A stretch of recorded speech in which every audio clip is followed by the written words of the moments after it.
Okay, so in this video we're going to deal with some slightly more challenging log problems. These are still pretty easy though. So the first case we're going to deal with is when we have negative exponents. So notice all of our numbers here are in the bottoms of fractions. And then we're going to deal with some exponents that are fractions themselves, or some problems with roots in them. Okay, so the way we're going to tackle these is by rewriting them so that they have just a plain old power. Okay, so what we don't want is a fraction here. We want this to have an exponent in it so we can take the log. So you may remember this from your previous math studies. 1 over 7, well, that's the same as 7 to the negative 1 power. Okay? And remember, these things, the log and the exponent, are inverse operations. So we can think of them as canceling out. So we have just negative 1 left over. And that's it. So remember, the question we're asking is, what exponent do we raise 7 to get 1 over 7? And the answer is negative 1. Okay? So that's about as easy as they get with negative exponents. Here, same thing. We're going to rewrite it with a power. So we want to get rid of this fraction. My log to start, and I'm just changing the inside. So 4 squared is 16. 16 times 4 is 64. So this is really 1 over 4 to the third. And if this is 1 over 4 to the third, that means it's also 4 to the negative third. And then just like before, I can cancel those. I have just negative 3. So essentially you can think of it as we're ignoring the fraction and just taking the log of the bottom. So we're like, what power of 4 makes 64? Well, 3. But it's got to be negative because it's at the bottom of a fraction. Okay. Then one more. So the natural log of 1 over e to the fourth. Well, we're going to do the same as before. This is actually easier because it's already written as a power for us, right? We'll say this is the same as the natural log of e to the negative 4. These things are inverse operations, so we have just negative 4. Okay.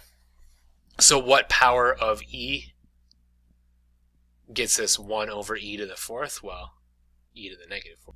Okay. So essentially this is the same as you did last time. Just anytime you see a fraction inside your log, know that you're going to get a negative power. Now, something a little trickier. So here we have these roots in each of these. And this may be new to you.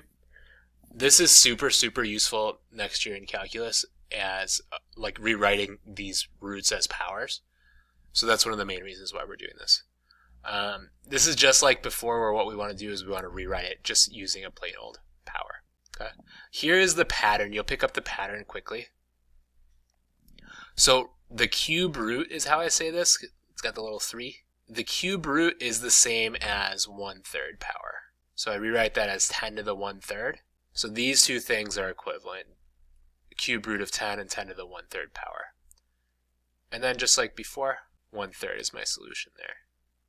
Okay. So anytime you see a root, your answer is going to be a fraction.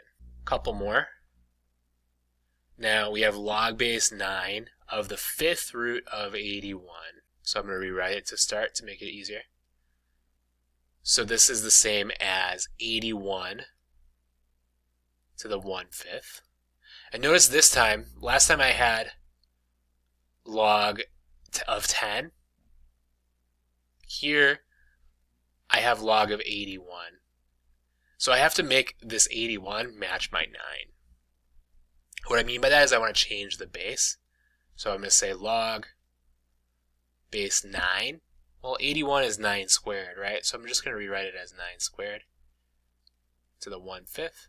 And then I can rewrite it one more time, and then we're pretty much done.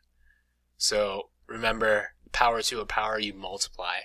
So 9 to the 2/5, because 2 is 2 over 1, and you multiply fractions straight across, right? And then I'm done. So these things cancel out, and I'm left with 2/5. Okay, one more of these trickier ones. So log base 4 of 256 the fifth root of 256 though. So this becomes first 256 to the 1/5 power. Then I think what power of 256, or what power of 4 is 256 rather.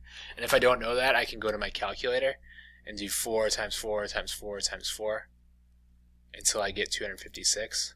And that takes 4 times, right? So 256 is 4 to the 4th to the 1/5. So this is then log base 4, and then 4 times 1/5 is 4/5.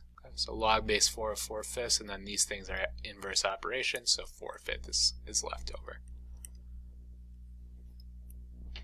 Okay, so a couple of different cases here of interesting log problems. If you get stuck as you're working through these, come back and rewatch the video and make sure you find which case you're dealing with. So remember, we have these roots where we get fractions as our answers, and then we have fractional bases here, and we get negative solutions.